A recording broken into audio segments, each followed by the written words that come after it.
आज हम बात करेंगे एक ऐसी किताब की जो आपकी सोच और जिंदगी को बदल सकती है। क्या आपने कभी सोचा है कि अमीर बनने और अपनी जिंदगी को अपनी शर्तों पर जीने का असली रास्ता क्या है? अगर हाँ, तो आज का वीडियो आपके लिए है। द मिलियनेयर फास्ट लेन किताब बताती है कि कैसे आप अपनी आर्थिक आजादी और सफलता को तेजी से हासिल कर सकते हैं। साथ ही ये आपको समझाएगी कि जिंदगी को सिर्फ रिटायरमेंट के बाद जीने का कोई मतलब नहीं। असली मजा तो जवानी में अपनी शर्तों पर जीने में है। क्या आपने कभी सोचा है कि कोई 22 साल की उम्र में लिमोजिन जैसी लग्जरी कार कैसे खरीद लेता है? या फिर 30 साल की उम्र में रिटायर होकर आरामदायक और शानदार जिंदगी कैसे जी सकता है? क्या ऐसा सच में मुमकिन है? तो जवाब है हाँ, ये पूरी तरह मुमकिन है। आमतौर पर लोग 60 से 65 की उम्र में रिटायर होते हैं, लेकिन आप इस धारणा को बदल सकते हैं। आप एक यंग मिलियनेयर बन सकते हैं। अक्सर लोग सोचते हैं कि वो एक दिन अमीर बनेंगे और उसी सपने में पूरी जिंदगी मेहनत करते रहते हैं, लेकिन आप इस जाल से बच सकते हैं। कम उम्र में भी आप अपने दम पर एक ऐसी जिंदगी जी सकते हैं जिसमें आप अपने शौक पूरे कर सकें, अपने बच्चों को बड़ा होते देख सकें, बिना किसी चिंता के दुनिया घूम सकें और सबसे जरूरी बात, अपनी जिंदगी अपनी शर्तों पर जी सकें। इस किताब में बताया गया है कि हम पैसों को लेकर जो गलत फहमियां पालते हैं वो हमारी प्रगति को कैसे रोकती हैं। इसे पढ़ने के बाद आप समझेंगे कि अगर पूरी उम्र मेहनत करके अमीर बनते हैं तो उस दौलत का मजा ही नहीं रह जाता।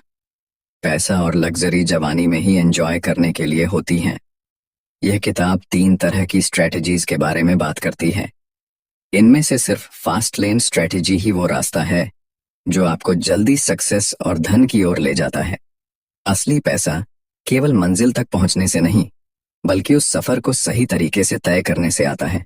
और सबसे बड़ी बात, यह सफर आपको यह भी सिखाता है कि सच्ची दौलत केवल महंगी चीजों में नहीं, बल्कि परिवार के साथ, अच्छी सेहत और एक आजाद जीवन में छुपी होती है। तो अगर आप कम उम्र में अमीर बनने का सपना देखते हैं और अपनी जिंदगी को बदलने के लिए तैयार हैं, तो आइए इस रोमांचक सफर की शुरुआत करते हैं। Chapter 1, the great deception. सदियों से हमें सिखाया गया है कि अमीर बनने का सीधा और सही तरीका यही है। एक अच्छी नौकरी ढूंढो, पैसे बचाओ, फिजूल खर्ची मत करो और म्यूचुअल फंड में पैसा इन्वेस्ट करो। ये सब करते रहो और एक दिन आप अमीर बन जाओगे। लेकिन सच्चाई ये है कि ऐसा करते करते आपकी जिंदगी के 25-30 साल कब निकल जाएंगे, पता भी नहीं चलेगा। जरा सोचिए, क्या ये सही है कि आप पूरी जिंदगी कोहलू के बैल की तरह मेहनत करते रहें, सिर्फ इसलिए कि बुढ़ापे में आपके पास पैसे हों? लेकिन तब तक आपकी जवानी तो कब की खत्म हो चुकी होगी और सवाल उठता है कि बुढ़ापे में उन पैसों का करेंगे क्या? इस तरह की जिंदगी जीने में आप सिर्फ अपनी जवानी ही नहीं, बल्कि अपना कीमती समय, अपनी सेहत और सबसे महत्वपूर्ण, अपनी आजादी भी गवा देते हैं। ये एक ऐसा धोखा है जिसे समाज ने हमें हमेशा सच मानने पर मजबूर किया है। इस बात को और बेहतर समझने के लिए आइए एक कहानी सुनते हैं। शिकागो के एक इन्वेस्टमेंट बैंकर ने फास्ट लेन फोरम पर अपना अनुभव शेयर किया। जब वो सिर्फ 23 साल के थे, उनके पास एक शानदार जॉब थी, सैलरी भी अच्छी थी और कमीशन से अतिरिक्त पैसा भी मिल जाता था। वो किसी तरह अपनी जिंदगी से संतुष्ट होने की कोशिश कर रहे थे, लेकिन उनकी ये संतुष्टि लंबे समय तक टिक नहीं पाई। जब भी वो सड़कों पर किसी को ऐशो आराम की जिंदगी जीते हुए देखते, जैसे महंगी स्पोर्ट्स कार चलाते हुए, उनके दिल में एक अजीब सी चुभन होने लगती। वो सोचते, क्यों नहीं मैं भी ऐसी जिंदगी जी सकता हूं? लेकिन जो लोग इस तरह की लग्जरी लाइफस्टाइल जी रहे थे, वो युवा नहीं थे। वो लोग आमतौर पर 50-55 साल के आसपास के होते थे। ये देखकर बैंकर का दिल भारी हो जाता था। फिर एक दिन उनकी मुलाकात एक 52 साल के व्यक्ति से हुई। वो व्यक्ति भी एक शानदार लग्जरी कार चला रहा था। बातचीत के दौरान उस व्यक्ति ने उनसे एक ऐसी बात कही जो उनकी जिंदगी बदलने वाली थी। उसने कहा, जब तक आप लग्जरी कार अफोर्ड कर पाएंगे, तब तक आप उसे एंजॉय नहीं कर पाएंगे। उस व्यक्ति ने उन्हें समझाया कि उम्र के साथ साथ हमारी सेहत खराब होने लगती है, इच्छाएं कम हो जाती हैं और वो जुनून जो हमें जिंदगी का मजा लेने के लिए प्रेरित करता है, धीरे धीरे खत्म हो जाता है। पैसा बचाने की इस दौड़ में उसने कहा, हम अपनी जिंदगी के सबसे बेहतरीन साल यानी अपनी जवानी गवा देते हैं, और जब हमें ये समझ आता है तब तक बहुत देर हो चुकी होती है। यह कहानी हमें एक गहरी सीख देती है, वो यह कि अगर आप भी उसी पारंपरिक सोच पर चलते रहे, जॉब, बचत और निवेश का चक्र, तो आप भी शायद 50-60 साल की उम्र में पहुंचने के बाद समझेंगे कि असल जिंदगी तो जवानी में खुलकर जीने का नाम है। द ग्रेट डिसेप्शन हमें इस झूठी धारणा से बाहर निकलने का मौका देता है। यह हमें यह सोचने पर मजबूर करता है कि क्या हमारी जिंदगी का असली मकसद सिर्फ बुढ़ापे में पैसा इकट्ठा करना है, या फिर जवानी में अपनी जिंदगी का असली मजा लेना। अब आप सोचिए, क्या आप भी उसी पुरानी सोच को अपनाकर अपनी जवानी को दांव पर लगाना चाहते हैं, या फिर आप ऐसा रास्ता चुनेंगे जो आपको कम उम्र में ही अमीर और आजाद बना सके? यही वो सवाल है जो इस किताब के हर पन्ने पर आपको सोचने पर मजबूर करेगा। आने वाले चैप्टर्स में हम यही जानेंगे कि कैसे यह फास्ट लेन स्ट्रेटजी आपकी सोच को बदल सकती है और आपको एक ऐसी जिंदगी की ओर ले जा सकती है जिसे आप खुलकर जी सकें। Chapter 2, the road trip to wealth. दोस्तों, हम में से ज्यादातर लोग पैसे को सही मायने में समझ ही नहीं पाते। अक्सर ऐसा लगता है कि पैसा एक इवेंट है, कुछ ऐसा जो अचानक से होता है, जैसे लॉटरी लगना या कोई बड़ी डील फाइनल हो जाना। लेकिन सच तो ये है कि पैसा कमाना एक प्रोसेस है, एक लंबी यात्रा की तरह।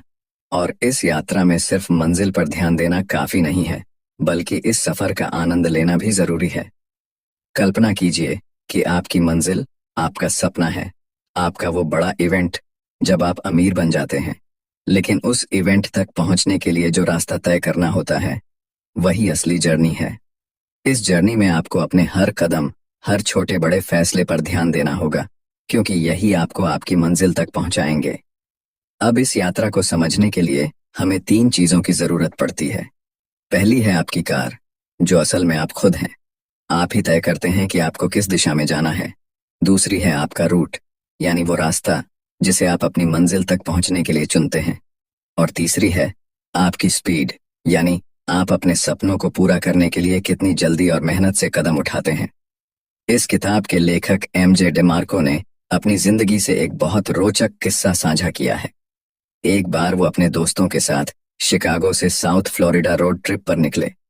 ये उनका सपना था, उनकी मंजिल, लेकिन बीच रास्ते में उनकी गाड़ी खराब हो गई। वो अब भी मंजिल से बहुत दूर थे और रास्ते में अटक गए थे। ऐसा क्यों हुआ? क्योंकि उन्होंने अपनी जर्नी की तैयारी नहीं की थी।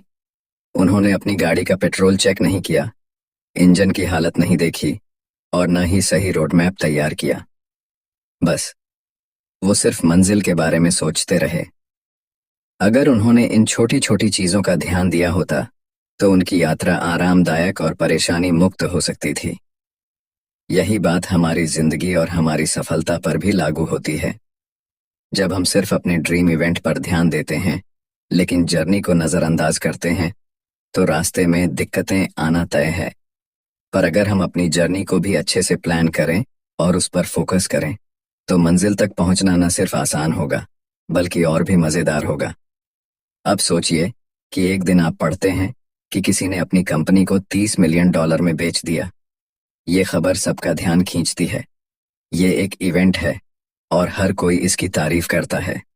लेकिन क्या आपने कभी सोचा है कि उस इंसान ने इस सफलता के लिए कितनी मेहनत की होगी?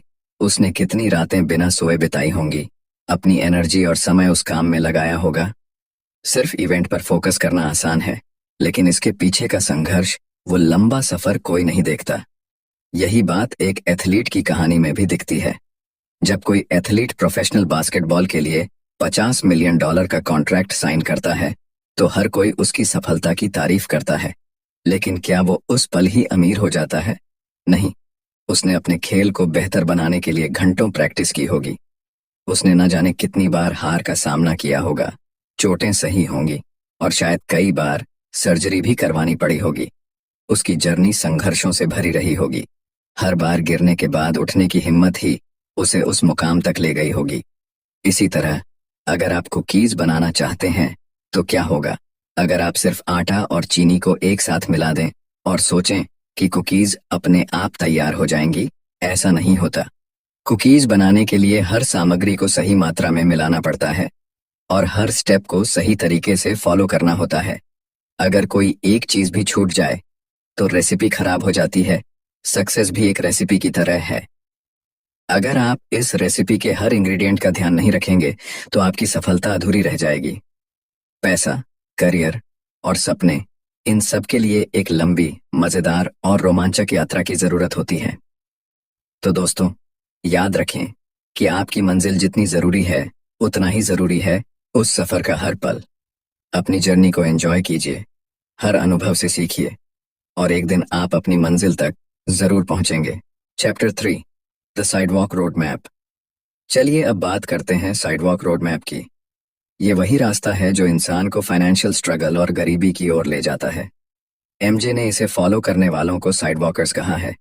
ये वो लोग होते हैं जिनकी जिंदगी में कोई फाइनेंशियल प्लानिंग नहीं होती। उनकी इनकम का बड़ा हिस्सा रोजमर्रा के खर्चों और कई बार अननेसेसरी लग्जरीज में चला जाता है। कल के बारे में सोचना या कोई सेविंग्स करना उनके लिए प्रायोरिटी नहीं होती और यही कारण है कि वे अक्सर पेचेक टू पेचेक की जिंदगी जीते हैं। साइड वॉकर्स के दो टाइप्स होते हैं, इनकम पुअर और इनकम रिच। दोनों ही फाइनेंशियल इंस्टेबिलिटी का सामना करते हैं। रिसर्च बताती है कि करीब 66% अमेरिकन इस कैटेगरी में आते हैं। इनकी नेट वर्थ या तो जीरो होती है या नेगेटिव। इनके पास सेविंग्स नहीं होती और अक्सर ये भारी कर्ज में डूबे रहते हैं, जिसमें कार लोन्स, होम लोन्स और पर्सनल लोन्स शामिल हैं। लेकिन फिर भी इनके घरों में आपको लेटेस्ट फ्लैट स्क्रीन टीवीज, महंगे स्मार्टफोन्स और हाई एंड गैजेट्स देखने को मिलेंगे। ये चीजें जरूरी नहीं हैं, ये सिर्फ शौक हैं। इनकम पुअर साइड वॉकर्स ना तो अपनी रिटायरमेंट के लिए कुछ बचाते हैं और ना किसी फाइनेंशियल इमरजेंसी का इंतजाम करते हैं। उनका पैसा सिर्फ शो ऑफ और मोमेंट्री प्लेजर्स पर खर्च हो जाता है। यह रास्ता न सिर्फ अनसेफ है, बल्कि जब भी जिंदगी में कोई झटका लगता है तो ये लोग पूरी तरह टूट जाते हैं। एक जॉब लॉस, इंटरेस्ट रेट्स में अचानक बढ़ोतरी, मेडिकल इमरजेंसीज या ग्लोबल रिसेशन, इन झटकों से उबरने का कोई तरीका इनके पास नहीं होता। ये वैसा ही है जैसे आपके पास एक ब्रांड न्यू लग्जरी कार हो लेकिन हेल्थ इंश्योरेंस नहीं। अब बात करें इनकम रिच साइड वॉकर्स की। एक बार एक रैपर था जिसने 3 साल में 2 हिट गाने दिए और रातों रात मशहूर हो गया, लेकिन कुछ ही समय में वो दिवालिया हो गया। सोचिए, वो हर महीने 4 मिलियन कमा रहा था, लेकिन पुअर मनी मैनेजमेंट के कारण उसकी फाइनेंशियल कंडीशन बर्बाद हो गई। ऐसे कई फेमस एक्टर्स और म्यूजिशियंस हैं जो अपनी लाइफस्टाइल मेंटेन करने के लिए बड़ी रकम खर्च करते हैं। डिजाइनर कपड़े, लैविश मैंशंस, लग्जरी कार्स, ये सब मेंटेन करना सस्ता नहीं होता। बाहर से ये जिंदगी ग्लैमरस लगती है, लेकिन इसके पीछे का खर्च और स्ट्रेस कोई नहीं देखता। इनकम रिच साइड वॉकर जितना कमाते हैं उससे ज्यादा खर्च करते हैं। मान लीजिए वो हर महीने $50 कमाते हैं तो उनका खर्च कम से कम $60 होता है। यही वजह है कि उनके पास सेविंग्स के लिए कुछ नहीं बचता। उनके करियर में एक छोटी सी फेलियर उन्हें पूरी तरह बर्बाद कर सकती है। कई ब्लॉकबस्टर गाने देने के बाद भी एक फ्लॉप गाना या मूवी उनकी पूरी फाइनेंशियल स्टेबिलिटी को हिला सकता है। साइडवॉक रोड मैप यही सिखाता है कि बिना सही फाइनेंशियल प्लानिंग और डिसिप्लिन के, चाहे आप कितना भी कमा लें, फाइनेंशियल सक्सेस और सिक्योरिटी एक सपना ही रह जाती है। Chapter 4, has your wealth been toxified. हम अक्सर वेल्थ को उन चीजों से मापते हैं जो दिखने में महंगी लगती हैं, बड़ी कारें, शानदार घर, महंगे कपड़े। लेकिन क्या यह असली वेल्थ है? दरअसल वेल्थ को समझने का सही तरीका है वेल्थ ट्रिनिटी, यानी फैमिली, फिटनेस और फ्रीडम। सबसे पहले, वेल्थ का मतलब है अपने परिवार के साथ मजबूत और गहरा रिश्ता, ऐसी बॉन्डिंग जो मुश्किल वक्त में भी आपको सपोर्ट करे। दूसरा, एक हेल्थी और फिट बॉडी जो किसी भी प्राइस टैग से ज्यादा कीमती है। और तीसरा, फ्रीडम, यानी अपने तरीके से जिंदगी जीने की आजादी, चाहे वो अपने डिसीजन लेना हो या अपने सपनों को फॉलो करना। लेकिन पैसे भी 2 तरह के होते हैं, असली और नकली, आर्टिफिशियल। नकली पैसे का मतलब है ऐसा दिखावा जो असली पैसे को बर्बाद कर देता है। एक कहानी से इसे समझते हैं।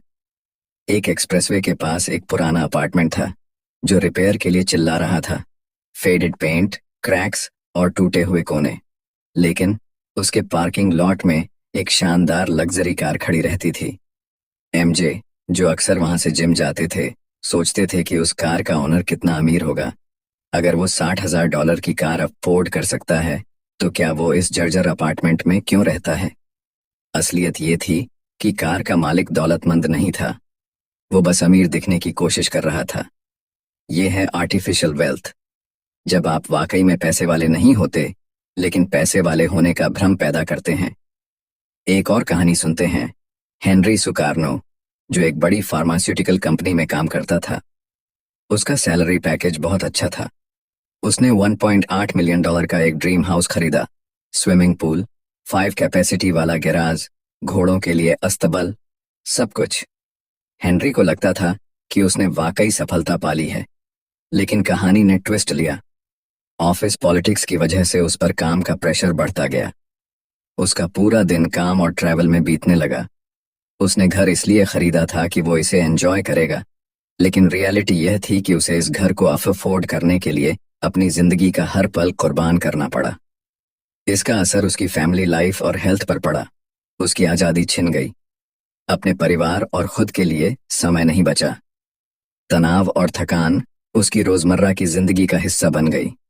हेनरी अमीर दिखने की कोशिश में अपने असली वेल्थ, फैमिली, हेल्थ और फ्रीडम को खो बैठा। यही आर्टिफिशियल वेल्थ की ट्रेजेडी है। तो समझा आपने, असली वेल्थ वो है जो आपको सुकून दे, जो आपकी जिंदगी को बेहतर बनाए। ये फ्लैशी चीजों से नहीं, बल्कि आपकी शांति, आपके रिश्तों और आपके अपने डिसीजंस की आजादी से परिभाषित होती है। क्या आपकी वेल्थ टॉक्सिफाइड है? अगर हाँ, तो अब वक्त है इसे डिटॉक्स करने का। Chapter 5, misuse money and money will misuse you. हमने अक्सर देखा है कि जब इंसान के पास ज्यादा पैसा आता है, तो उसके खर्चे और कर्ज भी उसी रफ्तार से बढ़ने लगते हैं। जितना ज्यादा आप कमाते हैं, उतना ही ज्यादा खर्च करने लगते हैं। नतीजा ये होता है कि आप उस कर्ज को चुकाने के लिए दिन रात काम में जुट जाते हैं। यह ओवरवर्क आपको स्ट्रेस देता है, चिड़चिड़ा बना देता है, और इसका असर आपके रिश्तों और सेहत पर भी पड़ता है। यही वजह है कि लोग कहते हैं, मनी कांट बाय हैप्पीनेस। पैसा आपकी जिंदगी को आसान बना सकता है, लेकिन जरूरी नहीं कि वो इसे खुशहाल भी बना सके। असली खुशी तब आती है जब पैसा आपके साथ आजादी भी लेकर आता है। इसलिए पैसे का इस्तेमाल सिर्फ अपनी इच्छाओं को पूरा करने के लिए नहीं होना चाहिए। अगर आप पैसे का सही इस्तेमाल नहीं करते, तो यह आपको नुकसान पहुंचा सकता है। एमजे ने ग्रेजुएशन के बाद एक कंस्ट्रक्शन साइट पर काम शुरू किया। काम काफी थकाने वाला था, लेकिन सैलरी अच्छी थी। उन्हें रोजाना साइट तक पहुंचने के लिए ट्रैफिक का सामना करना पड़ता था। काम मुश्किल था, लेकिन ज्यादा पैसे कमाने के लालच में एमजे इसे करते रहे। कुछ समय बाद एमजे ने अपनी सेविंग्स से एक अच्छी रकम इकट्ठी कर ली। खुद को अमीर मानते हुए उन्होंने अपना रहन सहन ऊंचा करने का फैसला किया और एक महंगी स्पोर्ट्स कार खरीद ली। उन्हें लगा कि यह कार उनके अमीर होने का स्टेटस सिंबल है। हालांकि कुछ समय बाद एमजे का काम से मन उचटने लगा। काम अब और थका देने वाला लगने लगा, लेकिन वो मजबूर थे। खर्चे इतने बढ़ चुके थे कि चाहकर भी वो नौकरी नहीं छोड़ सकते थे। धीरे धीरे उन्हें एहसास हुआ कि उनकी स्पोर्ट्स कार कोई स्टेटस सिंबल नहीं थी, बल्कि एक ऐसा बोझ बन गई थी जिसने उनकी शांति छीन ली थी। एक शख्स लोगों को ब्लैकमेल करके सालाना 2,14,000 कमाता था। दिखने में वह अमीर लग रहा था, लेकिन असलियत कुछ और ही थी। उसने अपनी बीवी को छोड़ दिया था, और कोर्ट के ऑर्डर की वजह से उसे हर महीने $6,000 देना पड़ता था। इसके अलावा उसके ऊपर कई तरह के लोन भी थे। उसने सोचा था कि पैसों से फ्रीडम और खुशी खरीदी जा सकती है, लेकिन ऐसा नहीं हुआ। उसने पैसे का गलत इस्तेमाल किया, और अब वही पैसा उसे गलत रास्ते पर धकेल रहा था। ब्लैकमेलिंग से कमाया हुआ पैसा उसकी खुशी खरीदने में नाकाम रहा। धीरे धीरे उसे एहसास हुआ कि कर्ज ने उसे पैसों का गुलाम बना दिया था, और वह उस गुलामी से आजादी चाहता था। इन दोनों कहानियों का यही सबक है।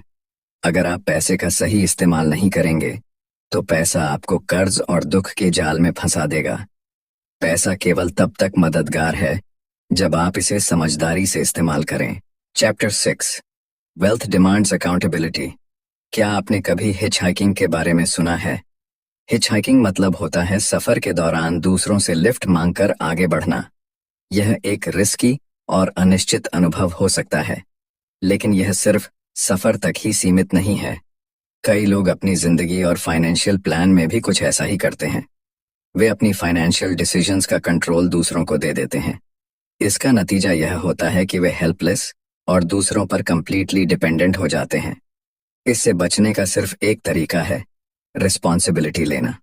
इसका मतलब है कि आप अपनी गलतियों को खुले दिल से स्वीकार करें और उनसे सीखें, और सबसे जरूरी बात, वही मिस्टेक बार बार न दोहराएं। एमजे अपनी एक दोस्त के साथ एक दिन रेस्टोरेंट में डिनर कर रहे थे।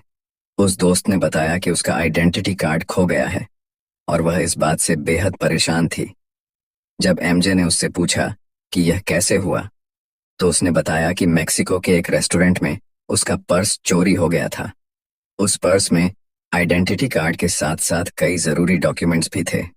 उसने कहा कि पर्स टेबल पर रखा हुआ था और अचानक कोई आया और पर्स लेकर भाग गया।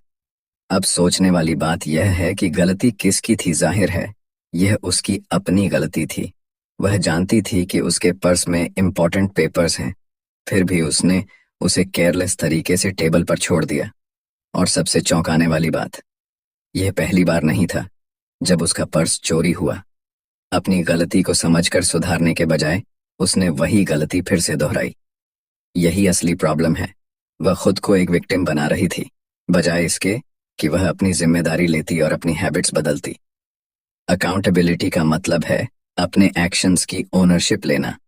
जब आप अपनी जिंदगी और वेल्थ को लेकर रिस्पॉन्सिबल बनते हैं, तभी आप अपनी गलतियों से सीख सकते हैं और आगे बढ़ सकते हैं।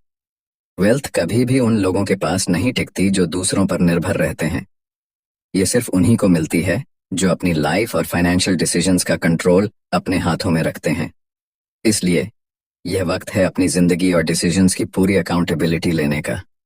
तभी आप अपने गोल्स को अचीव कर पाएंगे और अपनी वेल्थ को सस्टेनेबली ग्रो कर पाएंगे। Chapter 7, the lie you've been sold, the slow lane.